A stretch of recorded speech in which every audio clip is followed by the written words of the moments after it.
Hello friends, எல்லோருக்கும் புத்தாண்டு நல்வாழ்த்துக்கள். இன்றைக்கி இளநீர் பாயாசம் செய்ய போகிறோம். அதுக்கு நான் ஒரு செவ்வழனி எடுத்திருக்கேன். அதை உடைச்சிட்டு தண்ணி தனியாக இளநீர் தனியாக எடுத்துகிட்டு வந்துடுவோம். இப்போ தண்ணியை ஊற்றிக்கிடுவோம். இந்த கிண்ணத்தில் ஊற்றியாச்சு ஒரு இளநீ தண்ணி.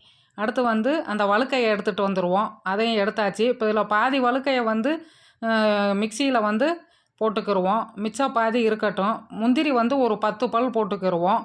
அதையும் போட்டு கொஞ்சம் இளநீர் விட்டுக்கிடுவோம். விட்டுட்டு நைஸாக அரைச்சிட்டு வந்துடுவோம். இப்போ அதை கலக்கி அந்த இளநீர் தண்ணியில் விட்டுக்கிடுவோம். விட்டுட்டு அரை கிளாஸ் காய்ச்சி ஆற வச்ச பால் ஊற்றிக்கிடுவோம். 3 ஸ்பூன் நாட்டு சர்க்கரை போட்டிருக்கேன். நீங்கள் சுகரும் சேர்த்துக்கிடலாம். போட்டுட்டு கலந்து விட்டுக்கிடுவோம். இப்போ அந்த வழுக்க மிச்ச பாதி இருக்குல்ல, அதையும் போட்டு நல்லா கலந்து விட்டோம்னா இதை ஃப்ரிட்ஜில் 2 மணி நேரம் வச்சும் குடிக்கலாம், அப்படியேவும் குடிக்கலாம். இளநீர் பாயாசம் இப்போ ரெடி ஆயிடுச்சு. இது உடம்புக்கு அவ்வளோ ஆரோக்கியமான ஒரு ரெசிபி. தேங்க்யூ.